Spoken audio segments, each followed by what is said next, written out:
Ciao, salve a tutti! Quando il narcisista non rinuncerà mai a te, non potrà mai rinunciare a te. E a cosa il narcisista non può rinunciare? E se fossi tu, c'è qualcosa di cui un narcisista non può fare a meno? Di irrinunciabile per lui? Questo tema di quando il narcisista non rinuncerà mai a te, non potrà fare a meno di te, e a cosa un narcisista non può rinunciare, non può fare a meno, è un tema mai trattato prima di Tu ed Io, narcisismo e amore, come centinaia e centinaia di altri, e quindi tutti i diritti sono riservati. C'è qualcosa a cui un narcisista non può e non potrà mai rinunciare? Potresti essere proprio tu.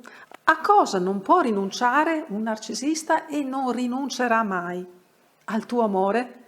No, chiaramente no, è una domanda retorica quanto ironica.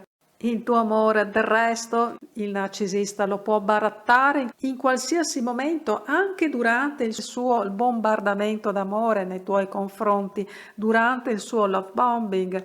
È facile che possa barattare in certi casi persino qualche parente stretto in cambio di qualcosa che gli faccia comodo o che gli faccia gola. Magari qui potremo sconfinare nella sociopatia, ma il passaggio a volte è molto labile, almeno se abbiamo a che fare con un narcisista maligno.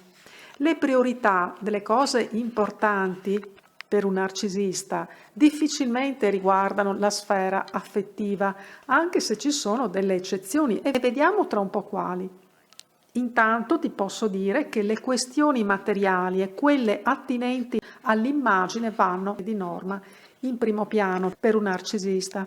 Ma può essere che se tu rientri tra le cose che il narcisista considera di suo possesso, a quel punto non possa assolutamente rinunciare all'oggetto che sei tu, almeno là dove lo ritenga necessario, e la perdita dell'oggetto rappresenti per lui un attentato alla sfera del suo sé. Questo accade, ad esempio, là dove qualcosa minacci questa perdita, andando ad intralciare il corso normale della gestione delle cose di sua proprietà. Ad esempio, quando si intrometta, si frapponga un amante. Questo è un grave attentato al sé del narcisista, alla sfera dei suoi possedimenti, dei suoi averi, nonché della sua immagine, del suo orgoglio. Tanto più se il narcisista versi a una codipendenza. Ho fatto tante volte l'esempio del bambino attratto da nuovi giocattoli, quando li lascia in un angolo perché non lo entusiasmano più e per concentrarsi quindi in altri nuovi o più nuovi. E qualcuno provi a portare via al bambino un suo giocattolo e sarà per lui come se perdesse il mondo intero in certi casi, a meno che non venga educato alla condivisione dei giocattoli, ma molte volte anche in questo caso c'è l'atavica spinta al possesso da parte del bambino, per cui almeno temporalmente il bambino ha interiormente delle regole per cui se con il giocattolo ci ha giocato magari poco prima è come se fosse ancora di sua proprietà, di sua spettanza. Ma attenzione però, perché se questo oggetto va a minacciare le fondamenta su cui si è strutturato il suo falso sé, il falso sé del narcisista, per usare un termine di Winnicott, come ad esempio l'idea che ha di se stesso e la strutturazione di questo falso sé si può basare ad esempio sull'idea che egli ha di se stesso, il suo senso di orgoglio, la sua intelligenza, che ne abbia o non ne abbia, la sua reputazione. Il narcisista in questo caso non tarderà, se sente minacciate queste cose che gli appartengono, che fanno parte della sua struttura interiore, non tarderà prima a schiacciarti con un rullo compressore e poi a gettarti tra le ortiche. Ma noi non siamo proprietà di nessuno, specie nella sfera degli affetti. Non lusingarti del senso di proprietà che un partner possa manifestare o una partner, così come della sua eventuale gelosia di te, che in certa parte è lecita, è comprensibile, è umana, ma se è morbosa è chiaramente una malattia. E attenzione anche là dove la gelosia venga amplificata. Il narcisista sarà felice di saperti gelosa e si divertirà ad ingelosirti.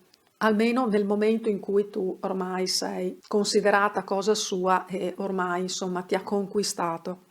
E poi se ci sono delle cose anche materiali o di altra natura, professionali o del tempo libero e così via, per cui il tuo, tra virgolette, narcisista o ex non rinuncerebbe mai, non farebbe mai a meno, indicalo nei commenti e confrontiamoci come facciamo sempre.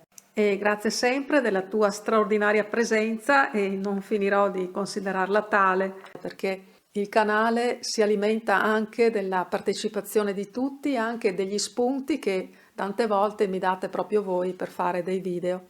Può capitare che a volte qualche commento venga temporaneamente trattenuto per qualche filtro apposito che serve per bloccare commenti commerciali, ad esempio, e in quel caso abbiate la pazienza che nel giro di poco tempo di solito vengono sbloccati, li sblocco anche personalmente.